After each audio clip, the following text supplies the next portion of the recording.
Okay, okay. I got a question for you, man. Okay. I believe children are more likely to follow your example and not your advice. Do you agree with that? Yeah, yeah, most definitely. And with my kids, I lead by example. I mean, they see me going to work every day.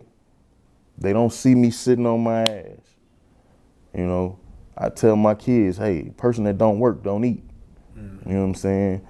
And man, So how do you protect your son? You say you allow him to listen to hip hop or whatever, correct? yeah. So kids like to follow pretty much the trends and what's popular at the time. So you have drill music. So how do you prevent him from following down? I mean, it's exciting the way they glorify, you know, what they doing. It's influential. So how do you talk to them or educate it, and how do you keep them from those type of songs and artists?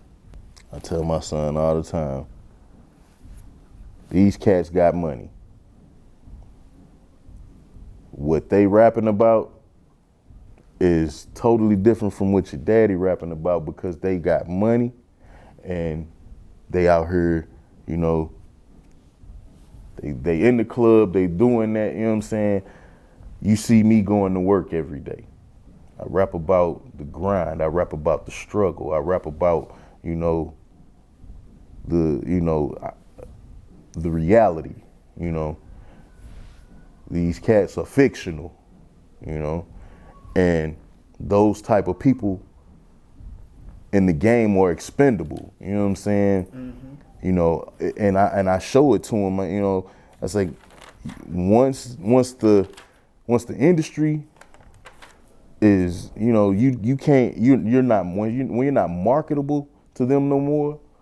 You know, they do away with you. You know, they don't need you no more. You know, if they talking and a lot of these cats, you know what I'm saying, this young, the industry wants that, you know, that and I don't have nothing against it, that, you know, the new styles or whatever.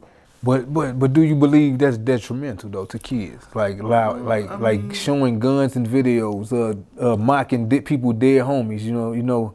Do you feel that's Now, detrimental? I don't think it's detrimental. I think it's disrespectful, you know, because we don't live like that on the street. We don't live like that. You know, you disrespect mine, and I'm coming to see you. So let me ask you something. At this point in your life, do you think going to see somebody over lyrics would be the smart idea when you got a son? Well, no, it's not the smartest, and I wouldn't. You know, I'm not saying that I'm gonna go do it, but you know, you got people that'll come Yeah. see. Okay. You Not know not you what I'm saying? basically. Okay. But my son and my daughter, man, like I tell them, look, y'all gotta understand. You know what I'm saying? These people have a image to uphold, and anyway, they getting paid to uphold this image, so they gonna act out in a manner that's gonna, you know, keep that image going, and you know that's not real. You know what I'm saying? They live in a movie. I totally agree with you, man. I got a Bible scripture, you know, and this Bible scripture is Proverbs chapter 13, verse 3, and it states, "Whoever guards his mouth preserve his life. Who opens wide his lips come to ruin." Now that scripture. I'm telling you, man. I heard that scripture and read that scripture, man. I believe that with my heart. So you know, so now. Do you believe that? I believe that, you know, a loose mouth, you know, a loose mouth can bring, you know, all kinds of trouble. Mm-hmm. You know, I believe that, you know what I'm saying, you know, you should be mindful of what you say, but even more mindful of, you know, your actions. You know, Cause you can say something all day long. You could talk all day long. You know, I could talk till I'm blue in the face, but they just words. Okay. So you're not willing to die over respect when you got a daughter and a son. Now you want to be in their life, and words are words, right? Yeah, words are words, but my respect is everything. And you have to earn it. To get respect, you got to give respect. And that's always been since I was growing up as a little kid. I teach my son and my daughter, hey, look, you speak when spoken to. When grown-ups are in the room, y'all not finna be around me. When grown-ups talking, y'all gonna go in there, y'all gonna play, y'all gonna do y'all. Ain't gonna be in here in my face. Sit your little butt down somewhere. You know what I'm saying? I know I veered off a little track, but I want to sum up the end of this verse. You know what I'm saying? And you speak to it a little bit for me, and when we'll wrap up these lyrics, you say, "And harsh realities of life got us outliving fears. It's cold-hearted, treachery being taught before birth control being used. A friend of me set you up over demise over your shoes. Jealous-hearted and hungry for nothing before I fall for anything. Best believe we gotta stand for something." Man, I like it, man. It's definitely remarkable. Can you elaborate on that, the last little part, to sum this verse up? Well, the treachery being taught before birth control being used was just saying,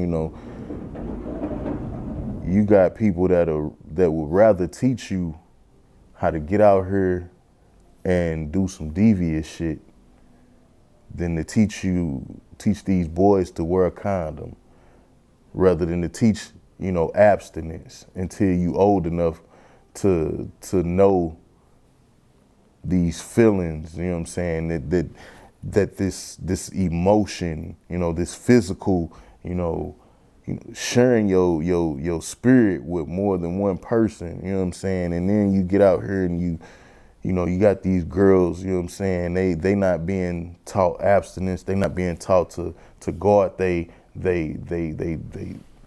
innocence, you know what I'm saying, which is so precious. And I tell my daughter all the time, this is your innocence. This is your soul. This is your spirit. Like T.I. told his daughter, this is your sugar. Every time you give somebody a piece of your sugar, you're not gonna get that back. You can't get that back. It's gone. And ain't no way of making it, whole again or pure. And I tell her all the time, I want you to stay pure for as long as you can. Never give your innocence to somebody that don't appreciate you the way, like I love my kids to death. And before I let them fall for anything or just be, I'm gonna teach them. And then like these boys, they not, you got cats in the hood that, or in their family that they looking up to, and they not positive. You get out here and you get as much tail as you can, you know what I'm saying? You need to be out here knocking them down, you know what I'm saying?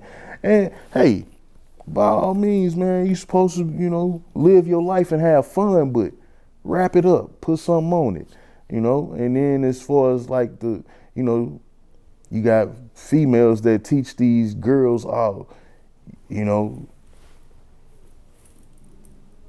get money. Okay. You know what I'm saying? He got some paper, put a little bit of that on him, you know what I'm saying? And why didn't, you know what I'm saying, tricking, So let me ask you this then.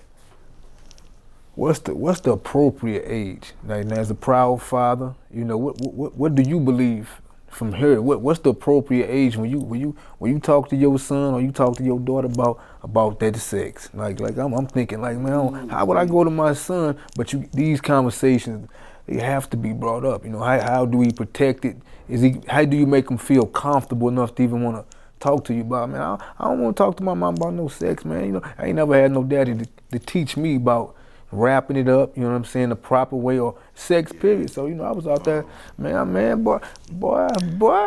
Yeah, you know what? That's as a father, and as a father to a daughter, that's like one of the biggest feared questions. You know what I'm saying? I mean, and it's not that it's uncomfortable. It's just, you know, how do I approach my daughter? But I've talked to her and I told her, you know what I'm saying? Look,